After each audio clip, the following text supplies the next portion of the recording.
Primetime News with Israel Lai. Good evening and you're welcome to Joy News here on the Multi TV. On Multi TV, my name is Israel Lai, and coming up in this bulletin, candidates contesting next month's presidential elections to be assigned 4 security officers, each to guard them. PNC flagbearer Hassan Ayariga to now participate in final debate organized by IEA. Think tank Ghana First challenges the NPP's free SHS policy, insisting the figures don't add up. Chief Imam performs special prayers for late Vice President in Tamale business. A real estate firm says it could build you a home in less than 6 months. Courtesy technology they are freshly introducing to the local market. And in showbiz, President Kufuor has been speaking about his favorite movies and music. We have all this and more coming up in the bulletin. Armored Car Squadron Chief Superintendent of Police Hamza Yakubu says from now till the elections are over, 4 security officers will be detailed to each presidential candidate. This was announced at a meeting called by Head of Operations Commissioner of Police John Kudalo with representatives of the various political parties. The meeting with police chiefs and political parties took place behind closed doors, and Chief Superintendent Yakubu assured the police service will make available all information there is to know about the meeting to the media tomorrow. He said security has been provided for all the candidates, including their running mates. Provision of security for all presidential candidates as well as their running mates is one of our key and core functions. And we have actually been preparing towards that aspect of their security. In fact, we have provided them copies of the guidelines for the use of the men we are going to deploy. And so as required by the Public Order Act, you ought to notify the local police wherever you find yourself.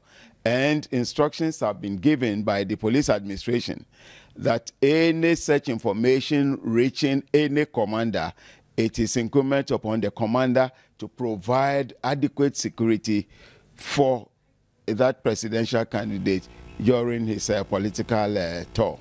According to him, although the police service will provide security, it is important for drivers in the convoys to observe traffic regulations and safety. Simply providing protective security for the presidential candidates and their running mates are not measures that can prevent accidents. We think that on a larger scale, it is the responsibility of the drivers. We expect them to drive with due care and attention. Sometimes you see when it is in the euphoria of politicking, they seem to get overboard and want to drive in a certain manner that is likely to cause an accident. And maybe this could be some of the problems that we are seeing now. As the election beckons, Chief Superintendent Yakubu said the police is ever ready for the poll, but politicians also have a duty to play to ensure an incident-free election next month. Yes, we have a responsibility, we have a duty.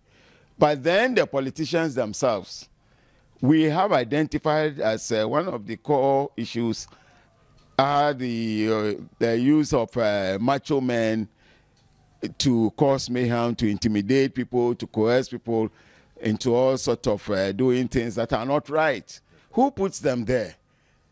The same politicians put them there. And so we would urge that they should refrain from deploying the services of macho men. They are not wanted in the system. We are going to deal with them as they come. There is also the incident of ballot snatching. Certainly no security officer would want any ballot box snatched for any reason. Okay. It's the politicians who would want ballot boxes snatched for their own obvious reasons. And once again, we are urging them not to attempt it. The NPP parliamentary aspirant for Ablekuma West, Tesla, has called on the constituents to vote out the NDC to ensure development of the area. At a news conference today, she also accused the NDC parliamentary candidate of vandalizing NPP posters in the constituency. According to Ursula, Though the party's posters and paraphernalia have always been targeted for distraction, she could not help but react to the latest incident. Even the flag directly in front of the Dansoman police station was not spared, showing the level of impunity exhibited by these heartless people. The systematic destruction of all our campaign material leads us to the inevitable conclusion that this action was planned at the highest level. Even though she says she does not intend to retaliate, she warned the party supporters are likely to react violently should there be a repeat. We will resist any further acts of intimidation and violence they plan and are ready to face them boot for boot. She urged the constituents to vote the NPP back to power to ensure the numerous challenges faced by residents of the constituency are resolved. I urge all residents to vote for peace, progress, development, unity, stability, and hope for the future. The incident has since been reported to the police, which is said to be under investigation. The Ablekuma West constituency is one of the newly created constituencies in the Greater Accra region. Well, the NDC parliamentary candidate for the area has denied any such involvement or any involvement in any such vandalization of MPP paraphernalia. She says she will respond at the appropriate time. Elsewhere, the new Patriotic Party's free senior high school policy will be a disaster. That's according to the Ghana First think tank. It has criticized the policy as misplaced priority due to what it says is a current infrastructural deficit. Ghana First says meeting the current infrastructural deficit should be the #1 priority, adding that boarding facilities, teaching and learning materials, as well as office space and accommodation for staff will all have to be adequately provided first if the policy is to succeed. Provide the facilities that should ultimately make them school of choice. In other words, when we fill an admission for schools, secondary schools, when our kids are supposed to fill them, we are looking at the schools that are on top, the Category A schools. Who wants a kid to go to a Category C school?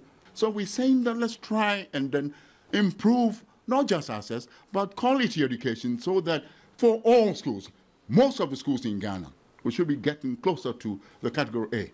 It presented its own figures to dispute the MPP's claim that 780 million cedis will enable them deliver term 1 of the free senior high school. The 780 calculated by Akufo-Addo is woefully inadequate for the free SHS he's talking of, if it is nationwide. Now, nationwide, if you take the over 375,000 students in the 511 SHS, and you multiply it with 605, which is roughly the amount or the official amount which a student spends a term. If you multiply that, you have 1.32 billion. The think tank, made up of some university lecturers and staff, says the 200 new SHS the NDC has promised, when realized, will absorb some 200,000 junior high school leavers. It says until critical issues concerning infrastructure and learning materials are resolved, the talk about free senior high school now will only be a political gimmick. The final presidential debate organized by the Institute of Economic Affairs will now feature all 4 aspirants who took part in the first debate. This follows a decision by the IEA to readmit the PNC flagbearer who had called for a postponement of the event. Flagbearer of the PNC, Hassan Ayariga, on Monday announced he would not participate in the debate because he was mourning late Vice President Alhaji Aliyu Mahama. He also indicated he was unwell. The IEA, in reaction to his public pronouncement, said it would go ahead with the debate, indicating it would not be postponed to accommodate his request and concerns.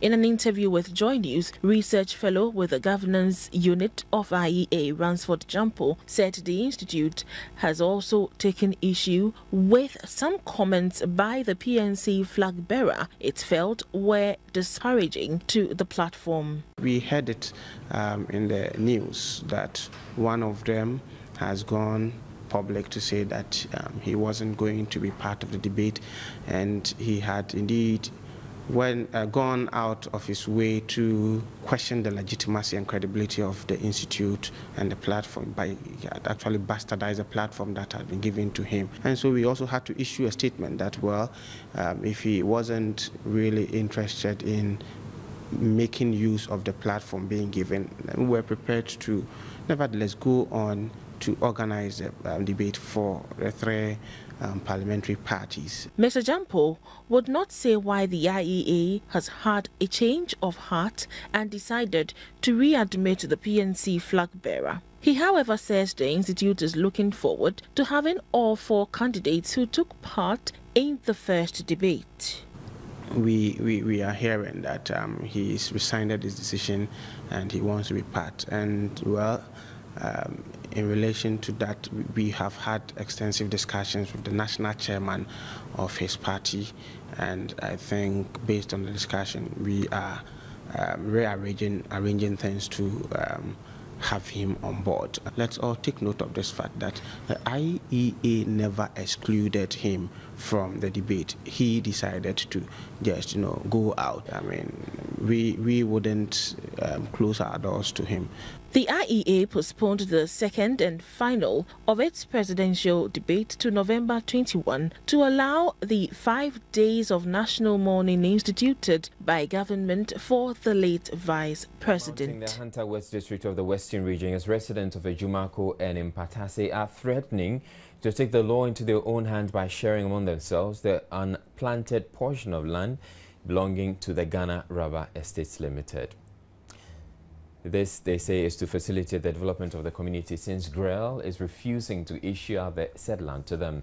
The matter, which is already before the Regional Coordinating Council, has already resulted in clashes between residents of the 2 communities and some security personnel and workers of GREL. Several properties and vehicles belonging to both GREL and members of the community were vandalized in previous clashes. According to the spokesperson of the community, Augustine Ando, the land in question, which is about 25 miles square land, was forcefully taken in 1963 by the Exwell Ghana State Farms Corporation for rubber plantation without compensation, resettlement or benefits. They claim the growing population of the communities demand its expansion, but they have lacked the needed space for expansion due to the rubber plantations.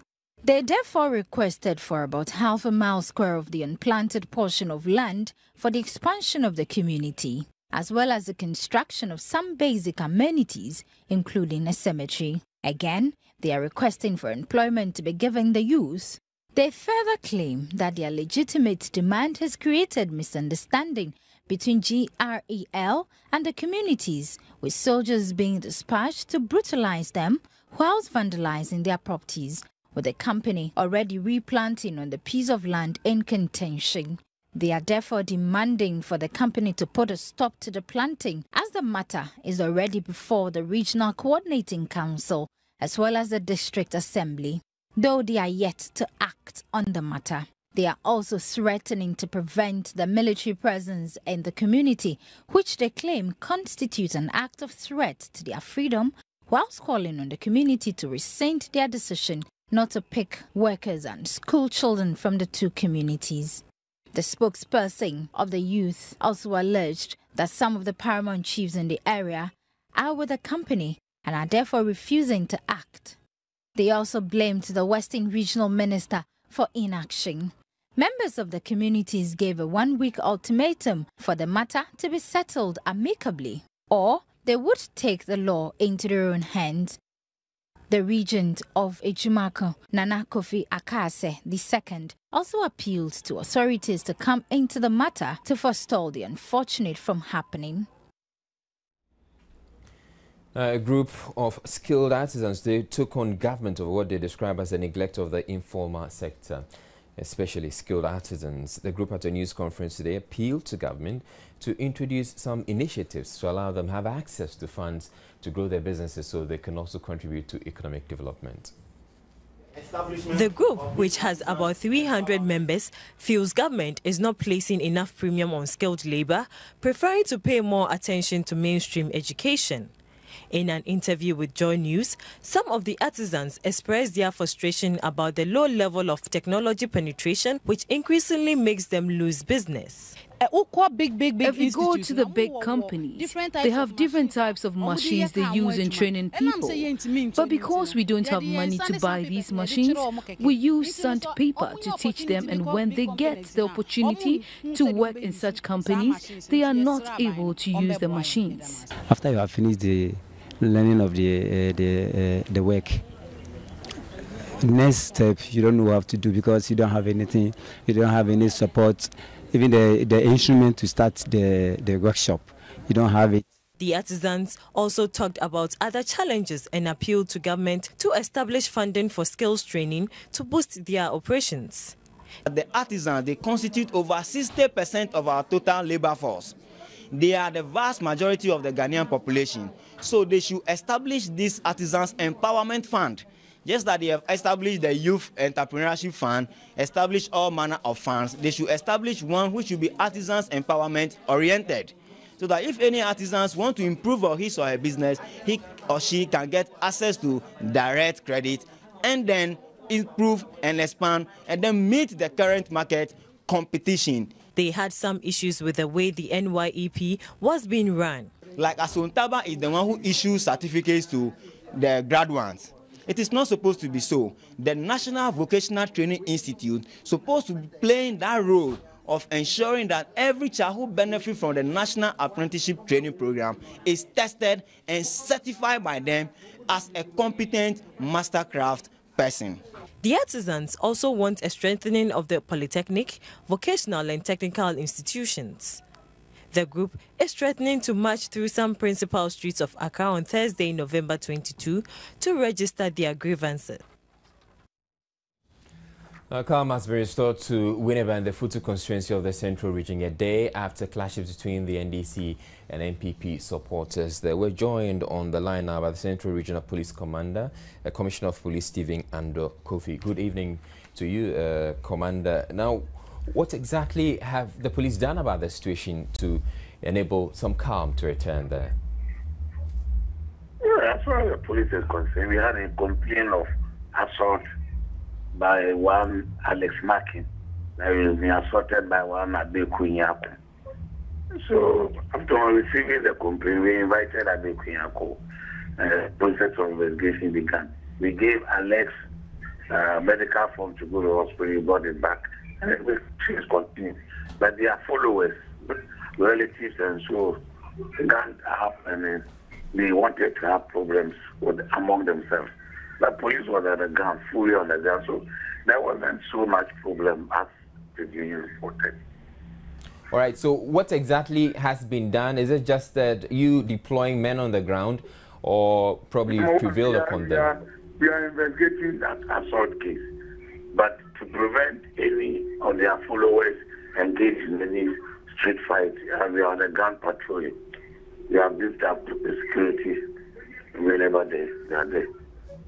Have any arrests been made at all? Yes. And just this evening on our normal patrols, we accosted a vehicle with stones in it, and the three of the people on board have been arrested and they are in custody. Okay. I want to think that this really brings up the area as a flashpoint. Are you going to be treating it as such going into the elections? Flashpoint? Every electoral area is for a potential flashpoint. What is happening now could happen anywhere else. So we take measures to arrest this situation as and when it happens. Ooh. All right. Are you deploying any more men, or you're maintaining the numbers you have there right now? Any more men where? To the constitution. To the constitution. Yeah. Oh, the situation is not as serious as is being reported. Okay. So rumors of there are macho men here, macho men there. You see, macho body size is not a crime in this country. You see, you have to read anywhere that if your biceps is weighing 25 kilos, then it is a crime. So people will be telling that there are macho men in town. It is what you do with your body size that can constitute a crime. And the police will deal with you. So now seeing somebody, a heavy build somebody in town, that is it comes about with so many rumors. So it's like tension is in town and so and so. But we are there. If you are a macho man and you are going about your normal duties, we don't have any problem with you. You see, so some of these rumors that fuel up tension as if something whenever is on fire. It is not so. We are on the ground police. We are patrolling, normal patrol. Not only for macho men will be rather, but other traditional non-crime, robberies and so on and so forth. So we are there just for that. All right, thank you very much. You heard the Central Regional Police Commander Stephen Ando.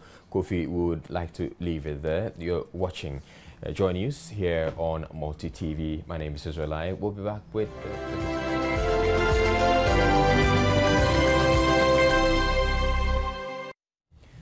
Safeway Estates Limited is offering prospective homeowners the opportunity to own their own houses in just 6 months, courtesy Concrete Technology. Speaking at the official launch of the technology by the company, marketing manager Believe Kweku Mensah said prospective homeowners will only be required to pay 15% of the total cost for commencement of their projects. Unlike other building projects which takes years to complete, Safeway Estates claims it is able to build for its clients 3-bedroom houses in as little as 1 week, adding its buildings are soundproof and earthquake-proof, as well as rodent-resistant buildings. It says the technology has a complete scaffolding system, eliminating the need for cranes. Marketing manager of Safeway Estates, Believe Kweku Mensah, explains how the system works. We have identified 2 key people. 1, salaried workers. We also recognize that there are people who are into private business. You have the opportunity to access this building we're talking about in a matter of 6 months. You are required to pay 15% of the total cost of the house. Safeway and its partners, that's FCO Banker, will help complete the house for you with the outstanding 85%. So that 85% is spread over a period with just 7% interest per annum. Head of Safeway Estates Developers Kofi Kumson said, as much as every customer is unique, every project is individualized. For every building we do, for example, we go through the normal steps of investigation, geotechnical investigations, conceptual designs, and we also have a talk with every client. We individualize our design. For us, every product we put on the market, every single building is individualized. The company says it hopes to become one of the biggest in the construction industry in the sub-region in the next few years. A city trader who lost $2.2 billion of Swiss bank UBS money has been found guilty on 2 counts of fraud. Kuku Adobolu, 32, of Whitechapel, East London, denied 4 charges of false accounting and 2 of fraud between October 2008 and September 2011. The prosecution told Southwark Crown Court he was a gamble or 2 away from destroying Switzerland's largest bank. Adoboli, who was cleared of 4 charges of false accounting, was jailed for 7 years, who was arrested on 15 September 2011, worked in UBS's Global Synthetic Equities Division, buying and selling exchange-traded funds, which track stocks, bonds and commodities. He had joined the bank as a junior trader in 2006. The court was told that Adoboli lost £1.4 billion of the bank's money in unprotected, unhedged, incautious and reckless trades. But Adobole, the Ghana-born son of a diplomat, told the jury his senior managers were aware of his actions and encouraged him to take risks. He claimed he lost control over his trades during a period of market turbulence last year. Computer maker Hewlett-Packard has asked US and UK authorities to investigate alleged misrepresentations of Autonomy's finances before HP took over the UK software group last year. HP said Autonomy appeared to have inflated the value of the company prior to the takeover as part of a willful effort to mislead. This led to a $5 billion charge in its latest quarterly accounts.